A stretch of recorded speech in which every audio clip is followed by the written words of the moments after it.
चलने लगा। चलो अब तुम क्वेश्चन नंबर अभी कौन सा था, 12 था, 11 देख लो। 11 क्वेश्चन देख लो ना।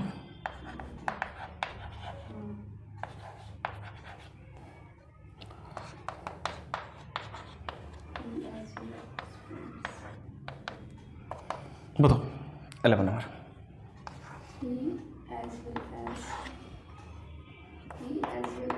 He as well as his friends were going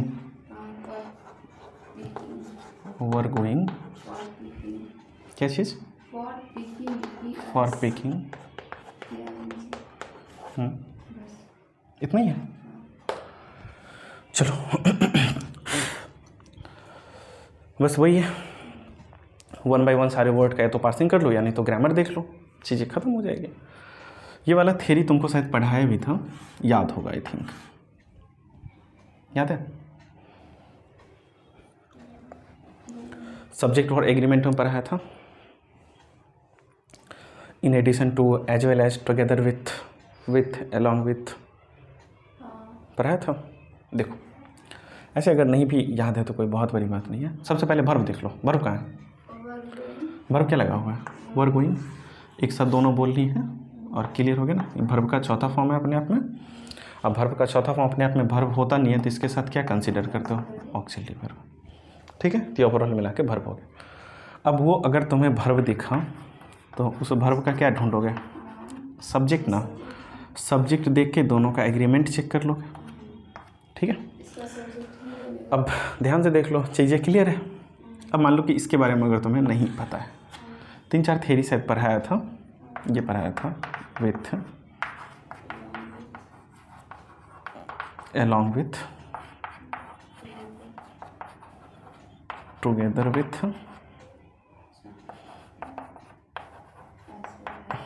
as well as, in addition to, right, like to, unlike to, ऐसे करके तुम्हें चीज़ें पढ़ाई गई थी, ठीक है। अब इसके साथ तुम्हें थ्योरी ये बोला जाता है कि एक S1 लगा हुआ है और एक S2 लगा हुआ है, ठीक है। अब हाँ, अगर तुम्हें वर्ब को देखनी है, वर्ब को डिसाइड करनी है तो इस पहले वाले सब्जेक्ट के अकॉर्डिंग तुम्हें वर्ब को डिसाइड करना है। लेकिन इसी के साथ साथ और भी 2-3 चीज़ें तुम्हें बताया था कि मान लो कि अगर ये थ्योरी तुम्हें याद नहीं है, ठीक है। अब उससे भी बड़ी बात कि हम लोग S2 के अकॉर्डिंग क्यों नहीं वर्ब को जज करते हैं। तो सबसे पहले एक बात देख लो, ही अपने आप में क्या है? प्रोनाउन है। अब ये प्रोनाउन है तो प्रोनाउन के साथ साथ ये कौन सा केस है? सब्जेक्टिव केस है, ठीक है। इसको रहने दो। हिज फ्रेंड्स, ये भी प्रोनाउन का ही सेक्शन है। हिज को मैंने बोला था तुम इसको पॉजेसिव कह सकते हो, ठीक है, या नहीं तो तुम डिटरमाइनर कह लो, क्योंकि दोनों का थ्योरी सेम है कि डिटरमाइनर या पॉजेसिव आएगा तो इसके साथ क्या आएगा? नाउन आएगा। तो इस डिटरमाइनर का ये क्या है? नाउन।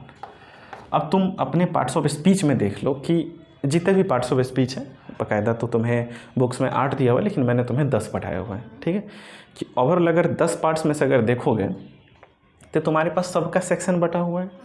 सबका सेक्शन क्या बटा हुआ है? जैसे मान लो कि डिटरमाइनर है, नाउन है, प्रोनाउन है, एडजेक्टिव है, वर्ब है, एडवर्ब है, प्रीपोजिशन है, कंजंक्शन है और इंटरजेक्शन। एक और सेक्शन इसी में ऐड कर लो, नॉन वर्ब का, ठीक है।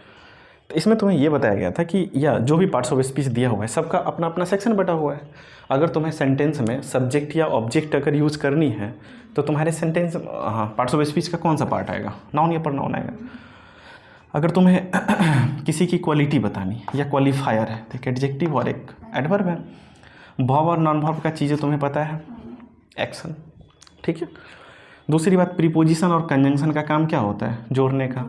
डिटरमाइनर ये चीज़ों को डिटरमाइन करता है, नाउन पहचानने में तुम्हारी मदद करती है। इंटरजेक्शन ये पता ही है जब तुम्हें सडन फीलिंग्स आती है।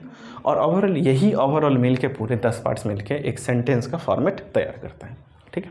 अब समझ, इस प्रोनाउन को और इस नाउन को, दैट मीन्स ये कह सकते हो कि 2 नाउन या 2 प्रोनाउन या एक नाउन या एक प्रोनाउन, ठीक है। इन दोनों को जोड़ने का काम करेगा तो कौन जोड़ने का काम करेगा? प्रीपोजिशन जोड़ने का काम करेगा।